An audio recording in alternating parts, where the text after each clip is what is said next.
Hello everyone, this is me Manish. आज मैं फिर से आपका स्वागत करता हूं आपके पैरस चैनल ईडू फॉर फ्यूचर्स में। तो आज मैं बेसिकली SN2 रिएक्शंस पढ़ाने वाला हूं। SN2 जो कि सब्स्टिट्यूशंस न्यूक्लियोफिलिक रिएक्शंस का एक पार्ट होती है, SN1 एंड SN2, ठीक है। और ये आज का सिंपल सा गोल है कि SN2 पूरा कंप्लीट करेंगे, जो इतने भी देर का हो, लेकिन इसको आज कंप्लीट कर लेना है। फिर नेक्स्ट डे से हम लोग जो आपके ये देख रहे हैं रिएक्शंस वाली पार्ट्स है उस पर जाएंगे, क्योंकि ये इंपॉर्टेंट है, ये याद करने की ज़रूरत है, ये याद करने की चीज़ें हैं, ठीक है। चलिए, तो अब हम लोग चलते हैं, पहले SN2 पढ़ लेते हैं। SN2 में आप देख रहे होंगे कि यहाँ पे लिख रखा है SN2, लिख रखा है 2,4, मतलब क्या होता है। थोड़ा सा एक तो आएगा ना कि SN1 SN2 आप क्या कहना क्या चाह रहे हो। देखो, 2 बेसिकली होता है बायोमोलिकुलर्स, यहाँ पे लिख रखा है ना बायोमोलिकुलर्स। तो बायोमोलिकुलर्स मतलब क्या, कि मतलब जो ये मैकेनिज़म्स है ना वो दो चीज़ पे डिपेंड करेगी। एक तो आपके हैलोएल्किन्स, एक आपके न्यूक्लियोफिलिक रिएक्शंस, नहीं मतलब एक आपके न्यूक्लियोफाइल पे, ठीक है। न्यूक्लियोफाइल मतलब कि न्यूक्लियस को प्यार करने वाला न्यूक्लियोफाइल कहलाती है, ठीक है। तो इस पे डिपेंड करेंगे। अब देखो, तो यहाँ पे क्या हो रहा है कि जो आपके रेट ऑफ रिएक्शंस होते हैं ना, ROR, आप केमिकल काइनेटिक्स में पढ़ोगे कि जो रेट ऑफ रिएक्शंस होती है वो SN1 में सिर्फ न्यूक्लियोफिलिक पे डिपेंड करती है, लेकिन SN2 में न्यूक्लियोफिलिक और हैलोएल्किन्स दोनों पे डिपेंड करती है। सॉरी, SN1 में मैं न्यूक्लियोफिलिक इसको कर रहा था, उसके लिए सॉरी। SN1 में क्या होता है कि सिर्फ हैलोएल्किन्स पे डिपेंड करती है, और SN2 में क्या होता है कि हैलोएल्किन्स पे भी और न्यूक्लियोफाइल पे भी डिपेंड करती है, ठीक है। चलिए अब हम लोग मैकेनिज्म पढ़ते हैं। सीधा बात, मैकेनिज्म बेसिकली ये है कि इसमें क्या होता है ना, देखो इसमें क्या होता है कि इस टाइप से आपके कोई एक हैलोएल्किन्स प्रेजेंट होती है, ठीक है। आप सोच रहे हो कि H क्या है, D क्या है, T क्या है, राइट। देखो HDT मैं बता ही देता हूँ क्या। आपने हाइड्रोजन का आइसोटोप सुना होगा। हाइड्रोजन के आइसोटोप्स होते हैं कितने, तो 3 प्रकार के। आप शायद क्लास 11th में पढ़ रखे होगे, नहीं भी पढ़ रखे होगे तो कोई उसमें इश्यूज़ नहीं है। नीचे वाली क्या होती है, तो ये मास, ये एटॉमिक नंबर होती है। एटॉमिक नंबर हाइड्रोजन की कितनी होती है, तो 1 होती है, ये तो मालूम ही होगा।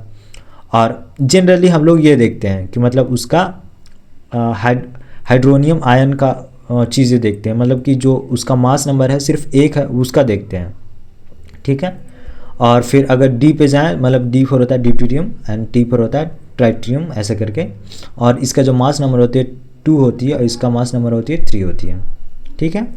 आई होप आपको चीज़ें समझ में आ गई होगी कि बेसिकली HDT है क्या। अगर इसको ऐसे देखा जाए तो ये सबसे बड़ा होता है, उसका फिर ये होता है, और ये सबसे छोटा होता है, ये होता है सबसे छोटा। मतलब ऐसे अगर साइज वाइज देखा जाए तो ऐसे होता है, ठीक है। अब आप सोच रहे हो कि ये साइज़ का यहाँ पे क्या मतलब मीन्स है, तो मैं बता देता हूँ। देखो क्या होता है ना कि जो इनकमिंग न्यूक्लियोफाइल होती है वो सबसे छोटे वाले जहाँ स्पेस होती है वहाँ पे जाकर अटैक करती है। तो अब देखो, न्यूक्लियोफाइल है वो कहाँ आके अटैक करेगी, तो हाइड्रोजन पे करेगी, क्योंकि हाइड्रोजन क्या होता थी, सबसे छोटा होती थी, उसका फिर D उससे बड़ा, फिर T उससे भी बड़ा।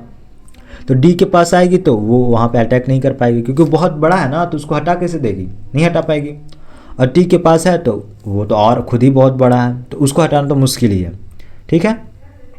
तो क्या होता है कि यहाँ पे जो हाइड्रोजन्स बॉन्ड बना रखी होती है कार्बन के साथ, उसको वो करके ब्रेक करता है, वो धीरे धीरे ब्रेक करता है, ठीक है। तो इनकमिंग न्यूक्लियोफाइल है वो क्या कर रही है, आके पीछे से अटैक कर रही है, ठीक है। और मतलब और जो आउटगोइंग न्यूक्लियोफाइल है, आउटगोइंग न्यूक्लियोफाइल क्या है, वो आगे से है, यहाँ पे दिख रहा होगा वो X है। X मतलब क्लोरीन, फ्लोरीन, ब्रोमीन, आयोडीन, कुछ भी वो आगे से है, ठीक है। तो अब क्या होता है कि ये रेट डिटरमाइनिंग स्टेप होता है। रेट डिटरमाइनिंग स्टेप में कौन कौन सा इन्वॉल्व है, तो एक आपके हैलोएल्किन्स, एक आपके न्यूक्लियोफाइल्स, ठीक है। अब क्या होता है, ये आके पीछे से अटैक कर देता है। तो अटैक करता है ना, तो देखो इस टाइप से एक ट्रांजिशन स्टेट फॉर्म करती है। कौन से स्टेट, तो ट्रांजिशन स्टेट। अब आप सोच रहे हो ट्रांजिशन स्टेट क्या है, देखो ये बॉन्ड बनते जाएगी और ये वाली जो बॉन्ड है वो टूटते जाएगी। मतलब कि अगर इसको अच्छे से देखें,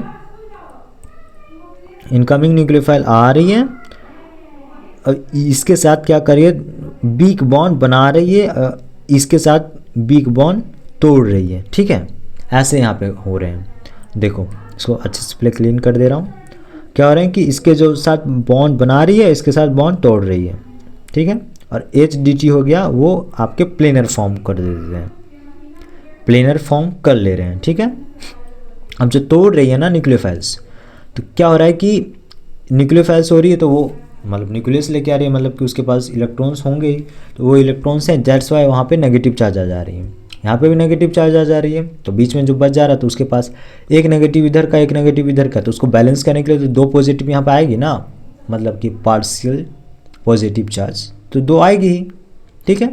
तो ये क्या हो गई, ट्रांजिशन स्टेट हो गई। ट्रांजिशन स्टेट में क्या होता है ना कि एक, अगर ऐसा देखा जाए तो ये है कार्बन, ये कार्बन ऐड हो रहा है तो दूसरा कार्बन यहाँ पे छोड़ रहा है, ऐसे होता है, ठीक है। और उसके बाद फिर नेक्स्ट में क्या हो जाता है ना, नेक्स्ट होती है फास्ट स्टेप, उसमें क्या हो जाती है कि जो छोड़ के वो चली जाती है, और ये मतलब कि एक्स तो छोड़ के जाती है ना, आपको पता ही होगा कि एक्स ऑलवेज छोड़ के चले जाते हैं, ठीक है। तो एक्स क्या हो रही है, यहाँ पे छोड़ के चली गई, और जो हमारी आ रही है न्यू वाली, वो आके अटैच्ड हो जा रही है, ठीक है। देखो तो अब क्या हो रहा है ना, अब न्यू वाली की थोड़ी सी अलग डिमांड होती है कि हम वहाँ पे नहीं जाएंगे जहाँ पे एक्स थी, हम वहाँ पे जाएंगे जस्ट उसके अपोजिट में कि जहाँ पे एक्स ना हो, ठीक है। तो यहाँ पे देखो एक्स कहाँ थी, तो इस साइड थी, तो जो न्यू वाली है ना वो कहाँ जाएगी, जस्ट उसके अपोजिट जाएगी, कि हम उसके अपोजिट रहेंगे, क्योंकि हमारा और एक्स का कैसे बन पाएगा, न्यू अलग है एक्स अलग है, समझ रहे हैं ना आप। अगर इसको थोड़ा सा डबल मीनिंग में लेकर समझा जाए ना, तो आई थिंक ईजी वे में आप याद कर सकते हैं, रिटेन कर सकते हैं, ठीक है। तो यहाँ पे क्या हो रहा है, यहाँ पे बेसिकली क्या हो जा रहा है, इन्वर्जन ऑफ कॉन्फ़िगरेशंस हो जा रहा है, मतलब कि जो एक्स है वो हट रही है, वहाँ पे न्यू वाली नहीं जा रही है, न्यू मतलब न्यूक्लियोफाइल, वो नहीं वहाँ पे नहीं जा रही है, वो वहाँ पे जाएगी जहाँ पे वो नहीं थी, ठीक है। तो इसको क्या कहा जाता है ना, इन्वर्जन ऑफ कॉन्फ़िगरेशंस, और ये इन्वर्जन का नाम है वाल्टन इन्वर्जन्स, ठीक है। इसको आपको ध्यान में रखना है, ये याद इसको मतलब इसको बेसिकली कैसे लिखना है वो तो मैं बता दूंगा, लेकिन याद करने के लिए ऐसे आप याद कर सकते हैं कि एक्स निकल जाएगी और न्यू उसके जस्ट अपोजिट वाले प्लेस पे आएगी, एक्स निकल जाएगी, न्यू उसके जस्ट अपोजिट वाले प्लेस पे आएगी, ऐसे आप याद कर सकते हो। अब देखो इसको चीज़ों को याद करने का एक मैं अपना ट्रिक्स बना रखा हूँ, ये मेरा नहीं है, मतलब मैंने भी कहीं एक सर से पढ़ा था, उनका वो ऐसे है, मुझे लगा ये सही है, इजी वे में आप याद कर सकते हो, तो मैं इधर भी आपको बता दे रहा हूँ ताकि आप भी याद कर सको, ठीक है। ये बेसिकली साकिब से हम याद कर सकते हैं, शाकिब, ठीक है। साकिब में जितने भी बड़े बड़े लेटर्स हैं उसका वैल्यू है, जो छोटे वाले लेटर्स है लाइक एच एंड ए, उसका कोई वैल्यू नहीं है, उसका कोई मतलब नहीं है, ठीक है। तो एस पर हो जाता है क्या, तो सिंगल प्रोडक्ट, इतना तो समझ में आ रहा है, हाँ ठीक है। के फोर क्या हो जा रहा है, काइनेटिक्स, तो मैंने अभी जस्ट बताया था ना, क्योंकि ये काइनेटिक्स है, एक सेकेंड, इसकी काइनेटिक्स है जो 2 चीज़ पे डिपेंड करती है, एक हैलोअल्केन्स एक न्यूक्लियोफाइल्स, हैलोअल्केन्स ये वाली, न्यूक्लियोफाइल ये वाली, ठीक है। तो रेट ऑफ रिएक्शंस क्या है, तो रेट ऑफ रिएक्शंस को ऐसा लिखा जाता है जो कि आपके हैलोअल्केन्स एंड न्यूक्लियोफाइल पर डिपेंड करती है। आई होप आपको चीज़ें समझ में आ गई होगी। आई फोर क्या होता है, तो inversion of configurations, inversion of configurations, इसमें क्या होता है कि इन reactant and product position of alkyl group and nucleophile change हो जाती है। देखो जो यहाँ पे इनकमिंग न्यूक्लियोफाइल्स हैं वो इस साइड से आ रही है, तो इस साइड से लग रही है, और जो निकल रही है वो इस साइड से निकल रही है, और आ रही है तो वो पीछे साइड से आ रही है। तो ये क्या हो रहा है, यहाँ पे इन्वर्जन ऑफ कॉन्फ़िगरेशंस हो रहा है, तो आप इसको ऐसे करके याद कर सकते हो। और फिर बी से हो गया bridgehead carbon can not show SN2, ये तो SN1 भी शो नहीं करता है। तो आई होप आपको चीज़ें समझ में आ गई होगी। एक बार मैं फिर से आपको बता दूंगा, एस पर हो जाता है सिंगल प्रोडक्ट, के पर हो जाता है काइनेटिक्स जिसमें रेट ऑफ रिएक्शंस दोनों पे डिपेंड करती है, हैलोअल्केन्स एंड न्यूक्लियोफाइल्स, एंड आई पर हो जाता है इन्वर्जन ऑफ कॉन्फ़िगरेशंस, इसमें होता है रिएक्टेंट एंड प्रोडक्ट का जो पोजीशंस होती है आपस में चेंज हो जाती है, अल्काइल ग्रुप की न्यूक्लियोफाइल चेंज हो जाती है, ठीक है। और बी पर होता है bridgehead carbon can not show SN2, ठीक है। चलिए अब इतना तक तो अगर बाई चांस आपके एग्ज़ाम में आ गया कि SN2 क्या है, तो आप ऐसे लिख दोगे और ये मैकेनिज़्म बना दोगे, रिएक्शंस लिख दोगे, आपको 5 में 5 या 3 में 3 मार्क्स मिल जाएंगे विदाउट एनी हेजिटेशंस। ठीक है, अब ये वहाँ पे एग्जामिनेशन पे जाके ये मत लिख लेने लगना कि साकिब वगैरह, नहीं, इसको ऐसे पॉइंट वाइज पॉइंट बना करके लिखोगे, अपने आप 4-5 पॉइंट हो जाएंगे, 5 मार्क्स मिल जाएंगे आराम से। साकिब मत लिख देना, वहाँ पे लिखोगे चला जाएगा नंबर। ये तो हम लोग आपस में याद करने के लिए ऐसे ना कर रहे हैं। ठीक है, चलो स्टेरिक हिंड्रेंस क्या होता है। स्टेरिक हिंड्रेंस एक टर्म्स है जो कि आपको ऑर्गेनिक केमिस्ट्री में दिखने को मिल जाएंगी। इसमें हम लोग बेसिकली क्या करते हैं, हम नहीं करते हैं, इसमें जो करता है कार्बन करता है। ये रिपेल करता है, रिपल्सन ऑफ कार्बन एटम और एनी बिग एटम्स, मतलब कि जो बड़ा एटम्स है ना, ये बड़ा एटम्स है और यहाँ पे छोटा एटम्स आ रहा है, तो वो इसको क्या कर रहा है, रिपेल कर रहा है। मैंने आपको बताया था ना कि HDT में सबसे ज़्यादा T रिपेल करता है, फिर D करता है, फिर H करता है, क्योंकि H सबसे छोटा स्मॉल होता है, D उससे बड़ा होता है, T उससे भी बड़ा होता है। तो वही यहाँ पे है स्टेरिक हिंड्रेंस है। ठीक है, और स्टेरिक हिंड्रेंस क्या होता है कि जितना नंबर ऑफ कार्बन आइटम्स है ना, वो directly proportional to steric hindrance रहेगा। अब देखो एक कार्बन है, यहाँ पे 2 कार्बन है, तो एक कार्बन तो कम अपोज करेगा, लेकिन जो 2 कार्बन है वो ज़्यादा अपोज करेगा, तो वो ऐसे हो जाएगा। मतलब कि जितना नंबर ऑफ कार्बन आइटम्स लंबा हो जाएगा, लेकिन एक 10 कार्बन का आइटम से इतना बड़ा, एक है 15 का इतना बड़ा, तो 15 वाला ज़्यादा करेगा रिपेल, क्योंकि भाई मेरे पास मत आ ऐसे करके। ठीक है, आई होप आपको चीज़ें समझ में आ गई होगी। अब देखो,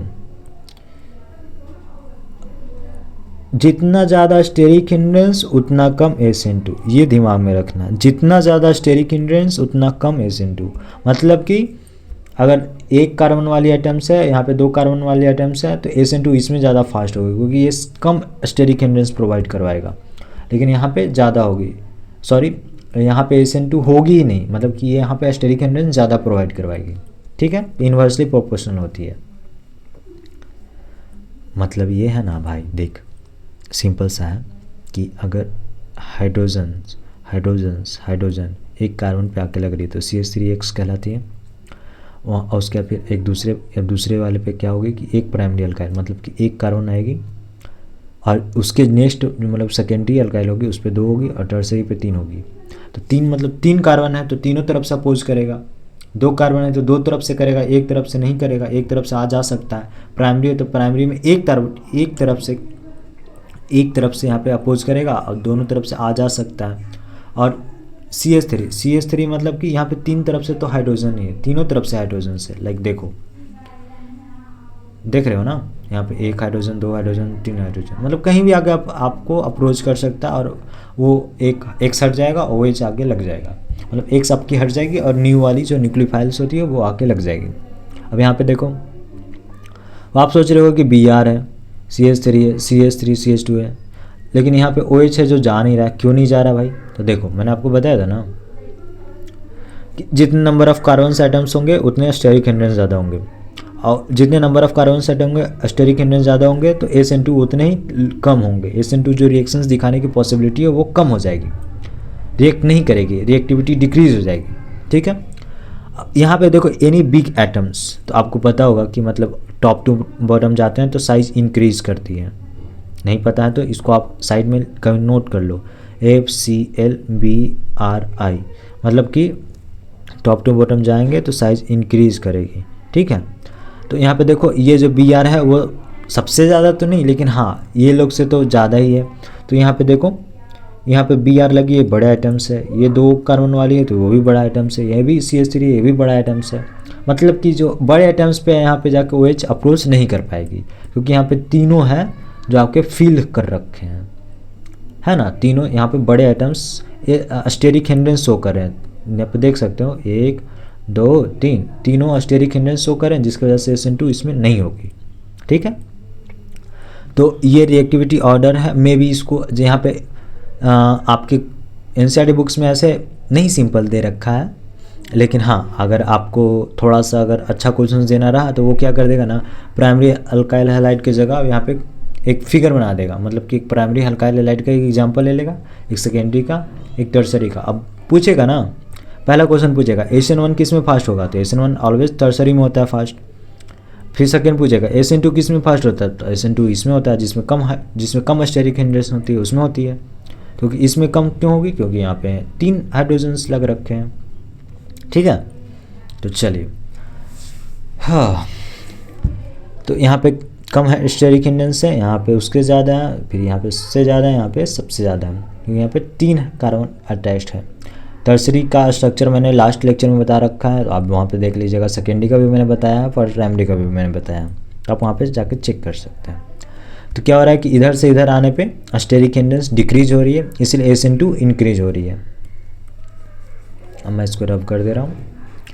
अब हम क्या कर रहे हैं ना, इसमें तो इधर से इधर आ रहे हैं, हम क्या करें कि इधर से इधर जाएंगे। तो अब बताओ मुझे, अगर इधर से इधर जाएंगे तो क्या हो रहा है, तो हम लिखेंगे स्टेरिक हिंड्रेंस इंक्रीज कर रही है और जो SN2 रिएक्टिविटी है वो डिक्रीज करेगी, ये लिख देंगे जस्ट। अरे सिंपल है ना, steric hindrance is direct inversely proportional to SN2, मतलब कि स्टेरिक हिंड्रेंस ज़्यादा, नंबर ऑफ कार्बन आइटम ज़्यादा, SN2 कम, सिंपल। ठीक है, चलो अब चलते हैं हम लोग नेक्स्ट आपके जो जिस पे डिपेंड करता है। तो देखो, unsaturation at beta carbon for primary halide only, मतलब कि जो ये प्राइमरी हैलाइड है ना, प्राइमरी अल्काइल हैलाइड है उसके लिए, और उसमें भी अनसेचुरेशन हो एट बीटा कार्बन। तो ये तो मैंने बताया था कि अल्फा कार्बन क्या होती है, बीटा कार्बन क्या होती है। जिस कार्बन पे अटैच्ड हो फंक्शनल ग्रुप वो अल्फा, उसके बाद नेक्स्ट वाले बीटा, उसके नेक्स्ट वाले गामा, ऐसा करके तो मैंने बताया है आपको। तो इसमें तो आपको प्रॉब्लम नहीं होगी। अब देखो अनसेचुरेशंस, ये तो 10th क्लास में पढ़ना है, अनसेचुरेशन एंड सेचुरेशंस। सेचुरेशन में सिंगल बॉन्ड और अनसेचुरेशन में डबल या ट्रिपल बॉन्ड। तो आई होप आपको इतना चीज़ें समझ में आ गई होगी। अनसेचुरेशन एंड बीटा कार्बन, मतलब कि जैसे बीटा कार्बन पहले हम देखेंगे तो बीटा कार्बन ये हो गया, उसके बाद फिर वहाँ पर देखेंगे अनसेचुरेशन है या नहीं है, तो यहाँ पर देख रहे हैं कि अनसेचुरेशन है। तो जब अनसेचुरेशन एट बीटा कार्बन होती है ना, तो वहाँ पे क्या होता है, जो SN2 रिएक्शंस होती है वो फास्ट हो जाती है। और for primary alkyl halide only, ठीक है, जो प्राइमरी अल्काइल हैलाइड है ना उसके लिए सिर्फ फास्ट होती है और बाकियों के लिए नहीं होती है। ठीक है, चलिए अब हम लोग चलते हैं। अब इसके भी पीछे रीजन्स है, ऐसा नहीं है कि विदाउट रीजन्स है, लेकिन मैं बता नहीं रहा हूँ क्योंकि वो थोड़ा सा आउट ऑफ द सिलेबस चला जाएगा। रेजोनेंस लगता है, ये वाली कार्बन्स यहाँ पे आ जाती है, ये हट जाती है, यहाँ पे प्लस चार्ज आ जाती है, ये सब चीज़ें हैं जो मैकेनिज्म हम लोग देख लेंगे, उतना अभी आपको जानने की ज़रूरत नहीं है। ठीक है, अब देखो अब क्या होता है, एक एक अलग फैक्टर्स है जिसमें क्या होता है कि जो ट्रांजिशन स्टेट होते हैं ना, स्टेबलाइजेशंस हो तो उसमें SN2 रिएक्शंस फास्ट होती है। अब आप TS स्टेबलाइजेशंस मतलब क्या, अरे देखो ये ट्रांजिशन स्टेट है ना, देखो ये ट्रांजिशन स्टेट, ये जो स्टेबल होती है जिसकी भी स्टेबल हो उसकी SN2 फास्ट हो जाती है। अब किस किस की स्टेबल होगी ये भी तो पहचानने के लिए कुछ तो पता होना चाहिए, तो वही देखते हैं।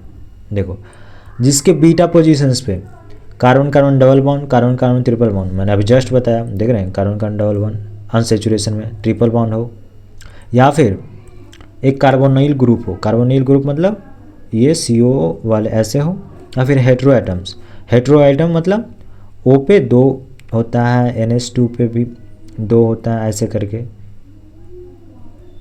होता है ना। तो ये सब हेट्रो एटम्स है, मतलब कि उसके पास इलेक्ट्रॉन्स है, तो वहाँ पे SN2 जो रिएक्शंस होती है वो फास्ट हो जाती है। ठीक है, तो इसको हम कैसे याद कर सकते हैं, जिसका ट्रांजिशन स्टेट स्टेबल होता है उसका SN2 रिएक्शन फास्ट होता है। चलो अब देखो SN1 में हम लोग क्या पढ़े थे, पोलर प्रोटिक सॉल्वेंट। यहाँ पे हम लोग क्या करें, पोलर एप्रोटिक सॉल्वेंट। तो पोलर प्रोटिक सॉल्वेंट क्या था, जिसमें hydrogen is attached with FON मतलब हाई इलेक्ट्रोनेगेटिव एटम्स।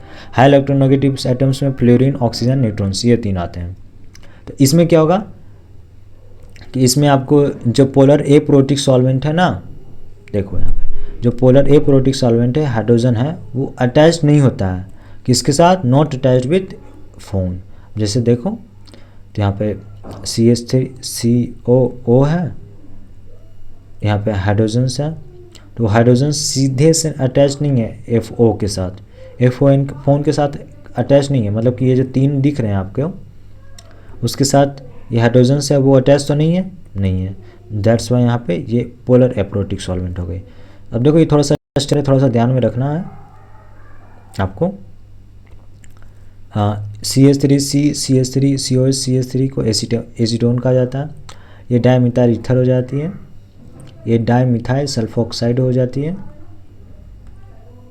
ये फिर डाईइथाइल ईथर हो जाती है, ये फिर THF हो जाती है, मतलब टेट्राहाइड्रोफ्यूरॉन, फ्यूरॉन रिंग्स बनती है। फिर एक को कहा जाता है क्राउन ईथर, ऐसे होती है।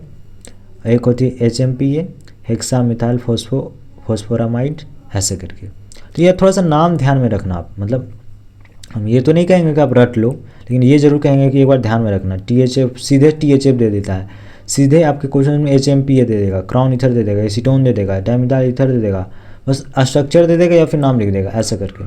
तो आप ऐसे करके आप चीज़ों को याद कर सकते हैं। और आप क्या मतलब याद तो कर सकते हैं, ठीक है। तो जो आपके पोलर एप्रोटिक सॉल्वेंट होंगे ना, उसमें SN2 रिएक्शन फास्ट होती है, और जो पोलर प्रोटिक सॉल्वेंट होंगे उसमें SN2 रिएक्शन फास्ट नहीं होगी, लेकिन उसमें SN1 रिएक्शन फास्ट होगी, ठीक है। चलो अब देखो better leaving group. Better leaving group मैंने आपको बताया था कि जो आउटगोइंग न्यूक्लियोफाइल होती है वो लिविंग ग्रुप कहलाती है। और ये मैंने SN1 में बहुत अच्छे से बता रखा है कि वो कैसे डिपेंड करती है, नहीं डिपेंड करती है। यहाँ पे सिर्फ हम लोग देखेंगे कि वो SN2 रिएक्शन को क्या कर रही है, वो फास्ट कर रही है, ठीक है। तो अब क्या होता है, मतलब एक बार थोड़ा सा बता ही देता हूँ। I minus Br minus chlorine minus fluorine minus, ऐसे करके होती हैं। और ये सबसे ज़्यादा मतलब कि बेटर लिविंग ग्रुप होती है। ये इसकी जो लिविंग ग्रुप की कैपेसिटी होती है, कैपेबिलिटी होती है, वो सबसे ज़्यादा होती है as compare to bromide ion and chloride ion, fluoride ion, ठीक है। तो आयोडाइड आयन की सबसे ज़्यादा होती है लिविंग ग्रुप की पॉसिबिलिटी, कैपेसिटी, ठीक है।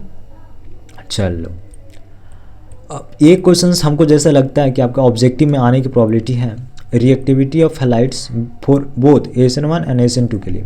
उसमें क्या होती है कि अब I की जो लिविंग ग्रुप है, अब देखे होगे कि लिविंग ग्रुप है जो कि SN2 है SN1 में, दोनों में फास्ट, जिसका सबसे ज़्यादा बेटर लिविंग ग्रुप होता है वो दोनों को फास्ट करता है, ठीक है। तो अब दोनों को फास्ट करेगा तो दोनों के लिए तो सेम ही होगा ना चीज़ें, ऐसा तो है नहीं कि एक के लिए अलग हो जाएगा। अगर दोनों को अलग अलग करेगा तब ना दोनों के लिए अलग होगा। अगर दोनों को एक ही चीज़ है सी में फास्ट कर रही है तो दोनों के लिए सेम होगी, इसलिए जो रिएक्टिविटी ऑफ हैलाइड्स होती है वो दोनों के लिए सेम होती है। आई की सबसे ज़्यादा आउटगोइंग न्यूक्लियोफाइल जो लिविंग ग्रुप की मतलब जो कैपेसिटी होती है, कैपेबिलिटी होती है, वो सबसे ज़्यादा होती है, इसलिए ये इसकी जो हैलाइड्स है वो सबसे ज़्यादा रिएक्टिव होती है for SN1 and SN2। Br की भी उसके बाद होती है, फिर क्लोरीन की, फिर फ्लोरीन की, मतलब फ्लोरीन सबसे कम रिएक्टिव होते हैं। तो ये आपका ऑर्डर याद रखना है, IBr CLF ऐसा करके जस्ट अपोजिट आपको याद रखना पड़ेगा। हम तो यही बोलेंगे कि आप जैसे मतलब बेटर लिविंग ग्रुप से याद कर लो, उसके बाद फिर इसको वहाँ से कनेक्ट कर लेना। मतलब I में बस I माइनस में R प्लस जोड़ दोगे तो RI बन जाएगा ना, तो बस आपको वहाँ से ऐड कर लेना है, ठीक है। चलो ठीक है, मैंने आपको बता ही दिया था कि प्राइमरी अल्काइल हैलाइड और फिर methyl halide, tertiary alkyl halide, secondary alkyl halide क्या होती है, नहीं होती है। और मैंने आपको SN1 एंड SN2 पूरा अच्छे से पढ़ा दिया है, ठीक है। तो अब एक मतलब थोड़ा सा एक बच्चे को डाउट आता है ना कि भाई ठीक है आपको तो मालूम है कि हाँ SN1 यहाँ लगाएंगे, SN2 यहाँ लगाएंगे, लेकिन हम कैसे पहचानेंगे बाबू, बतावा कि हम कैसे पहचान बूँगा कि यहाँ पे SN1 लगेगा कि यहाँ SN2 लगेगा, आएगा ना। तो SN1 में क्या होता था, पोलर प्रोटिक सॉल्वेंट लगता था, यहाँ पे पोलर एप्रोटिक सॉल्वेंट लगता था, ठीक है। और पोलर प्रोटिक सॉल्वेंट क्या होता है कि H अटैच होता है FON के साथ, यहाँ पे H है वो अटैच नहीं है FON के साथ, मतलब कि जो यहाँ पे रिएजेंट देखना जिसमें FON नहीं है, मतलब है लेकिन वो डायरेक्टली अटैच नहीं है, तो वो पोलर एप्रोटिक सॉल्वेंट हो गया। और डायरेक्टली अटैच्ड है तो वो पोलर प्रोटिक सॉल्वेंट हो गया। पोलर प्रोटिक सॉल्वेंट मतलब कि SN1, पोलर एप्रोटिक सॉल्वेंट मतलब SN2। ये एक वे हो गया पहचानने का, फर्स्ट वे। और सेकेंड वे है कि देखो हम प्रीफर क्या करते हैं, मतलब हम कैसे प्रीफर करेंगे कि कौन किसका होगा। तो सिंपल सा हम ऐसे मतलब कि हम कैसे पहचानेंगे कि कहाँ SN1 और कहाँ SN2 लगाएंगे। तो देखो मिथाइल हैलाइड, इसको मिथाइल हैलाइड या फिर CH3X का भी कह सकते हैं। तो ये जहाँ होगी और प्राइमरी अराइल अल्काइल हैलाइड होगी, प्राइमरी अराइल या फिर अल्काइल हैलाइड होगी, वहाँ पे SN2 लगेगी, ठीक है। SN2 क्यों लगी है, क्योंकि वहाँ पे जो मतलब स्टेरिक एनर्जी होती है वो कम होती है, क्योंकि एक कार्बन है, इसमें भी 2 कार्बन हो गए, तो ये छोटी छोटी है तो वो कम लगती है, ठीक है। लेकिन वहाँ पे अगर टर्सरी अल्काइल हैलाइड देखा जाए तो वहाँ पे SN1 लगेगी। क्यों? क्योंकि ये टर्सरी अल्काइल हैलाइड से जो कार्बोकैटायन बनती है, टर्सरी कार्बोकैटायन, वो सबसे ज़्यादा स्टेबल होती है, इसलिए। अब प्राइमरी और मिथाइल हैलाइड, प्राइमरी और मिथाइल हैलाइड के लिए SN2, टर्सरी के लिए SN1, इसमें तो कोई कन्फ्यूजन्स नहीं है। लेकिन सेकेंडरी में आपको देखना पड़ेगा कि सेकेंडरी अल्काइल हैलाइड में हम SN1 लगाएंगे या SN2 लगाएंगे। अब इसको कैसे हम रिकॉग्नाइज करेंगे, तो यहाँ पर हमको यहाँ पे ये वाली फॉर्मेशंस, ये वाली मेथड अपनानी पड़ेगी। इसमें हम लोग देखेंगे कि कहाँ पे पोलर प्रोटिक सॉल्वेंट है, कहाँ पे पोलर एप्रोटिक सॉल्वेंट है। यहाँ पे पोलर प्रोटिक सॉल्वेंट है तो वो कैसे पहचानेंगे, हाइड्रोजन अटैच हो FON के साथ, तो ये क्या हो गया, polar protic solvent. Polar protic solvent मतलब SN1, और SN2 में क्या होगा कि अटैच नहीं होगा, ठीक है। आई होप आपको चीज़ें यहाँ पे क्लियर हो गई होगी। इसके बाद मुझे नहीं लगता है कि इसमें आपको कोई दिक्कत हुई होगी। अगर दिक्कत हुई होगी तो आप हमें मैसेज कीजिएगा, कमेंट कीजिएगा, तो आपको चीज़ें समझ में आ जाएगी, फिर मैं डाउट क्लियर कर दूंगा, ठीक है। तो वीडियो कैसा लगा हो हमें ज़रूर बताइएगा। अगर अच्छा लगा हो तो लाइक करके जाइए, और अपने दोस्तों के साथ शेयर करना ना भूलें, ताकि उनको भी जो भी प्रॉब्लम्स आती है वो क्लियर हो सके। तो इसी के साथ मैं इस वीडियो को बंद करता हूँ। अगली वीडियो में हम लोग देखेंगे मेथड ऑफ प्रिपरेशन ऑफ हैलाइल्केन्स, जितने भी रिएक्शंस वगैरह हैं वो सारे देखेंगे, ठीक है। तो वीडियो अच्छा लगा हो तो लाइक कीजिए, एंड थैंक यू।